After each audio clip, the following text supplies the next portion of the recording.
Capítulo 16. Remate de males. Ao acordar no dia seguinte numa gruta, Jill passou por um momento horrível, pensando que estava novamente no submundo. Ao perceber que se achava deitada num leito de relva, coberta por um manto de pele, ao dar com o fogo crepitante, recentemente aceso numa lareira de pedra, e vendo mais adiante a luz da manhã entrando pela boca da gruta, recordou-se da aventurosa verdade. Fora dessa deliciosa ceia, apesar de todo o sono que sentirá antes que ela terminasse, tinha a vaga impressão de anões defronte ao fogo com frigideiras quase maiores do que eles. Do chiado e do aroma delicioso de salsichas e mais salsichas e mais salsichas. Não salsichas michurucas com um pedacinho de pão e molho de soja, mas salsichas legais, suculentas, temperadas, estourando de gordas só ligeiramente tostadas. E canecões de chocolate espumoso, batatas e castanhas assadas, maçãs de forno recheadas com passas e, depois de tudo, os sorvetes que refrescavam.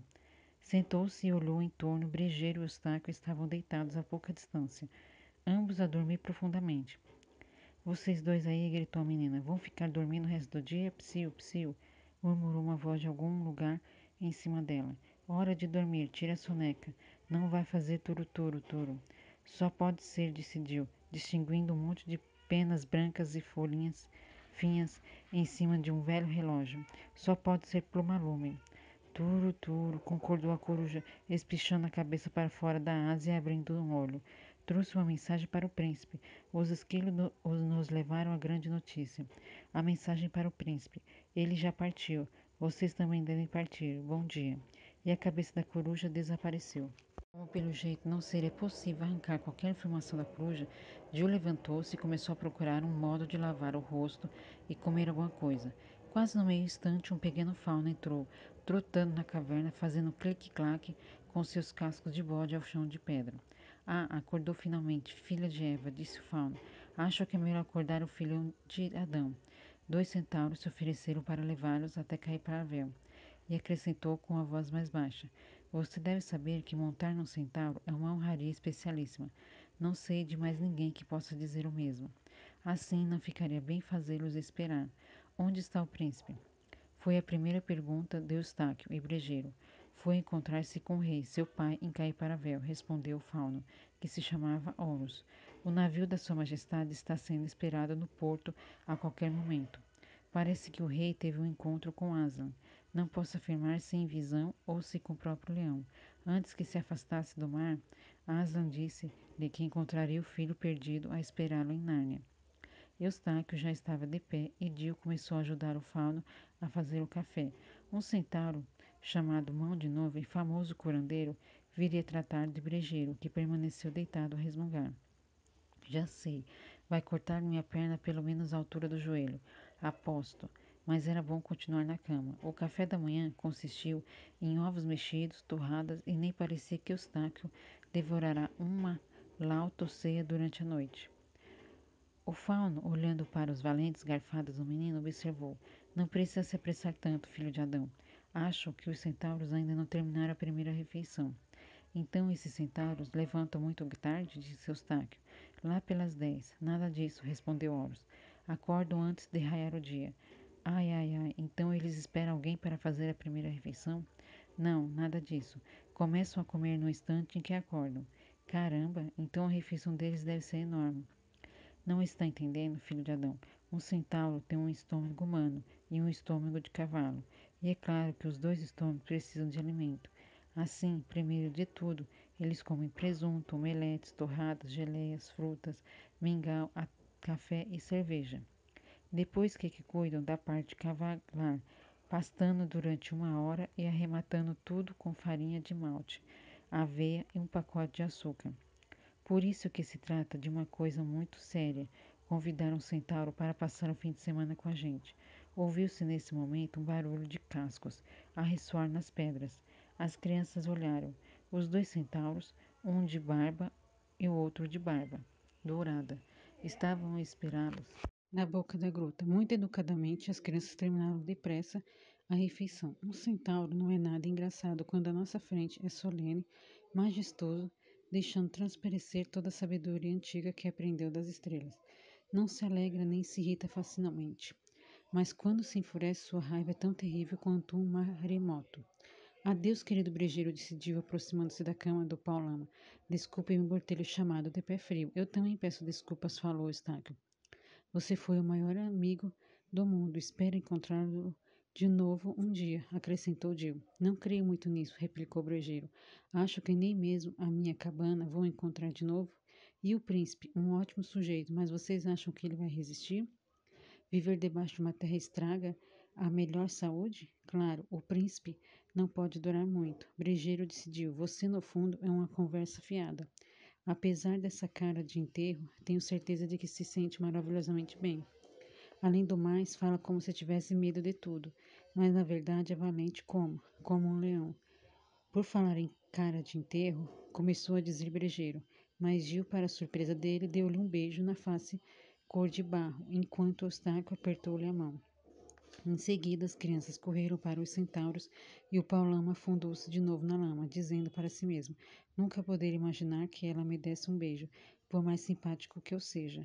Montar um centauro é mesmo uma grande honra, concedida provavelmente só aos dois desde que o mundo é mundo, mas não é nada confortável, pois ninguém com amor à vida iria insinuar que um arreio tornaria a coisa melhor, e montar em pelo não é fácil, especialmente como no caso do Eustáquio, quando a pessoa nunca aprendeu a montar. Os centauros são muito gentis, apesar de graves, enquanto trotavam pelas terras de Nárnia, conversavam com as crianças sem voltar a cabeça, discorrendo sobre as propriedades de ervas e raízes, sobre a influência dos astros, sobre as nomes de Asla e seus significados e outras coisas desse gênero.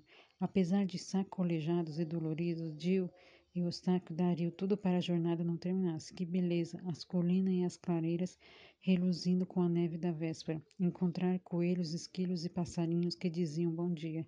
Respirar no ar de Nárnia. Ouvir as vozes das árvores de Nárnia. Chegaram finalmente ao rio, que a luz do sol de inverno influa azul e brilhante bem mais baixo da última ponte, que fica numa cidadezinha de telhados vermelhos, chamada Beruna. Ali foram transportados numa para o outro lado, sob os cuidados de alguns paulamas que quase sempre se encarregam em Nárnia dos assuntos aquáticos. Quando atingiram a outra margem, cavalgaram de novo os centauros e logo estavam em Carparavel, onde distinguiram imediatamente aquele mesmo navio reluzente que virou pisar em Nárnia pela primeira vez. Parecia um grande pássaro deslizando pelo rio. Toda a corte, a fim de saudar o rei, estava outra vez reunida no relvado entre o castelo e o cais. Hillian, que havia trocado sua roupagem negra por um manto escarlate sobre uma blusa de malha prateada, estava ali, à beira do cais, sem chapéu, à espera do pai. O anão Trupe sentava a seu lado, na cadeirinha puxada pelo burro. Viram logo as crianças que não haveria chance de alcançar o príncipe, cercado pela multidão. Além disso, sentiam-se agora meio tímidos. Perguntaram, então, os centauros se poderiam ficar montados um pouco mais tempo. Do contrário, nada vieram. Os centauros não fizeram objeção. Uma farfarra de trompas prateadas veio do convés do navio. Os marinheiros lançaram uma corda, ratos falantes naturalmente, e Paulama puxaram logo o navio que se encostou ao cais. Músicos ocultos pela multidão começaram a tocar numa marcha solene e triunfal. Os ratos estenderam presunçosos o portalo.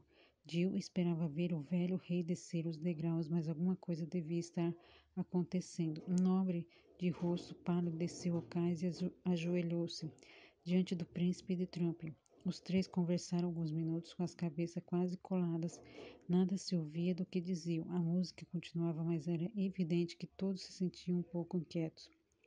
4 nobres, carregando algo muito lentamente, surgiram ao convés. Quando chegaram ao portalo, já era possível distinguir o que conduziam. O velho rei estendido sobre uma cama, muito pálido e inerte. A cama foi deposta no chão. O príncipe ajoelhou-se e abraçou o pai. O rei Caspar ergueu a mão direita e deu a benção ao filho. Todos ergueram vivas, mas não eram ovações muito animadas, pois sabiam que alguma coisa ia mal. Subitamente a cabeça do rei baqueou nos travesseiros, os músculos pararam de tocar, o silêncio era de morte. O príncipe, ajoelhado ao pé da cama, começou a chorar. Houve murmúrios e agitações, todos de cabeça coberta foram tirando os chapéus. Os gorros, os elmos, os capuzes, inclusive Eustáquio, ouviu-se em seguida um fanfalhar acima do castelo. O pavilhão narniano com um leão em ouro estava sendo hasteado a meio palmo, lentamente, implacavelmente, com gemidos de cordas e doloridas queixas de trompas. A música recomeçou, uma área de cortar o coração. As duas crianças escorregaram de centauros, que nem chegaram a notar. Preferi estar em casa, falou Jill. Eustáquio concordou com a cabeça sem dizer nada. Estou, disse uma voz profunda atrás deles. Era o próprio leão, não luminoso, real e forte. De tudo mais começou a parecer pálido e embaçado. Antes que pudesse respirar fundo, Jill se esqueceu do rei morto de Nárnia e se lembrou apenas de como causará a queda de Eustáquio no penhasco. Dois sinais esquecidos, das brigas e impertinências acontecidas. Queria dizer, sinto muito, mas não conseguia falar. O leão com os olhos puxou as crianças para perto dele e tocou-lhes o rosto pálidos com a língua e falou: Não pense mais nisso. Não me zango com o tempo todo. Vocês cumpriram a missão que lhes foi confiada. Por favor, Aslan, disse Jill, podemos ir para casa agora? Podem. Vim para levá-los. Aslan abriu a boca e soprou. Dessa vez não tiveram a impressão de voar. Em vez disso, era como se estivessem firmes no chão. O hálito de Aslan soprasse para longe o navio, o rei morto. O castelo, a neve, o céu de inverno, todas essas coisas flutuavam no ar como anéis de fumaça. Viram de súbito, mas estavam envolvidos por um brilhante luminoso de verão, em cima de um gramado entre árvores grossas, à margem de um riacho límpido, perceberam que se encontravam de novo na montanha de Aslan, muito acima e muito além da terra de Nárnia. Estranho é que a marcha fúnebre do rei Caspian prosseguia sem se pudesse dizer de onde vinha. Caminhavam à beira do riacho com um leão à frente. Ele estava tão belo e a música era tão angustiante que Jill não sabia de onde lhe subiam as lágrimas. Aslan parou e as crianças olharam para o riacho. Lá dentro, os seixos dourados do leito do rio estava o rei Cáspia, morto com água deslizando por ele como se fosse um cristal líquido. As longas barbas brancas balançavam como plantas aquáticas. Todos os três choraram, até o leão chorou, enormes lágrimas de leão, e a cada lágrima era mais preciosa que toda a terra. Ainda que esta fosse um imenso diamante, Jill observou que Eustáquio não parecia um menino chorão, mas um homem ferido de dor adulta. Ali, naquela montanha, as pessoas não pareciam ter uma idade determinada. Filho de Adão, disse Aslan, vá até aquela matagal e traga para mim o espinho que por lá encontrar. Eustáquio obedeceu. O espinho tinha 3 palmos de comprimento e espetava como um punhal. Enfie nesse espinho em minha pata, filho de Adão, disse Aslan, estendendo uma pata dianteira para Eustáquio. Devo mesmo fazer isso? Perguntou o menino. Sim, respondeu Aslan. Eustáquio apertou os dentes e enfiou o espinho na pata do leão, de onde correu uma grande gota de sangue, mais vermelha do que se possa imaginar. E a gota correu e se espalhou-se no riacho sobre o corpo do rei, e este começou a transformar-se. A barba branca ficou cinzenta, depois amarela, depois mais escura e desapareceu. As faces escovadas tomaram cores e formas, as rugas alisaram-se, os olhos abriram-se, olhos e lábios sorriam. De repente, o rei ergueu-se, ficando em pé perto deles. Era um homem muito jovem, talvez um rapaz. Não se podia dizer com certeza, pois as pessoas não têm uma idade precisa no país de Aslan. O rei passou os braços em torno do pescoço de Aslan, dando-lhe beijos viris de rei, respondidos com os beijos agrestes de leão. Por fim, Cáspia voltou-se para os outros, rindo-se com espantada alegria. Eustáquio, Eustáquio, quer dizer que vocês conseguiu alcançar o fim do mundo? Que aconteceu com a minha espada que você quebrou no serpente do mar? Eustáquio deu uns passos na direção dele, as duas mãos estendidas, recuando logo com uma expressão perturbada. Olha aqui, gaguejou o menino. Está tudo muito bem, mas é você mesmo, quer dizer. Não seja tolo, falou Cáspia. Mas prosseguiu Eustáquio olhando para Aslan. Ele afinal não morreu. Morreu, respondeu o leão tranquilamente, quase como se tivesse satisfeito. Foi o que Jill achou. Ele morreu, isso acontece muito, como você deve saber. Até eu morri. Há muitos poucos que não morreram. Ah, disse Cáspia, estou entendendo. Você está pensando que eu sou um fantasma do outro absurdo qualquer. Mas pense melhor. Eu seria um fantasma em Nárnia? Pois de Nárnia não sou mais. Mas ninguém é fantasma em sua própria terra. No seu mundo eu seria um fantasma, será? Já que estão aqui, talvez aquele mundo também não seja mais de vocês. Uma grande esperança alvoroçou o coração das crianças, mas Aslan balançou a cabeça felpuda. Não, meus queridos, quando me encontrarem aqui outra vez, então ficarão, agora não. Precisam voltar ao mundo de vocês por algum tempo. Senhor, disse Caspar, sempre quis dar uma espiada naquele mundo. Estarei errado? Você não pode mais querer nada de errado. Agora que morreu, meu filho, foi a resposta de Aslan. Poderá esperar um deles durante 5 minutos do tempo deles. Aslan então explicou e Caspia que Jill e Eustáquio iriam de volta para o colégio experimental, que ele parecia conhecer tão bem quanto eles. Minha filha, disse Aslan para Jill, apanhe um galho daquela moita. Na mão de Jill, a vara transformou-se logo num bonito chicotinho. Aslan prosseguiu. Agora, filhos de Adão, saquem as espadas, mas não usem as pontas, pois eu envio para a companhia de crianças e covardes, não para enfrentar guerreiros. Vem com a gente, perguntou Jill e Aslan. Eles me verão apenas de costas, respondeu o leão. Foram conduzidos pelo bosque e pouco depois encontravam-se diante do muro do colégio experimental. Aslan rugiu, fazendo com que o sol tremesse no céu. Um pedaço de muro caiu, abrindo uma brecha. Podiam ver a alameda da escola e o telhado do ginásio, sempre sobre o mesmo sol tristonho de outono. Aslan virou-se para Jill e Eustáquio, soprou-lhe no rosto e passou-lhes a língua na testa.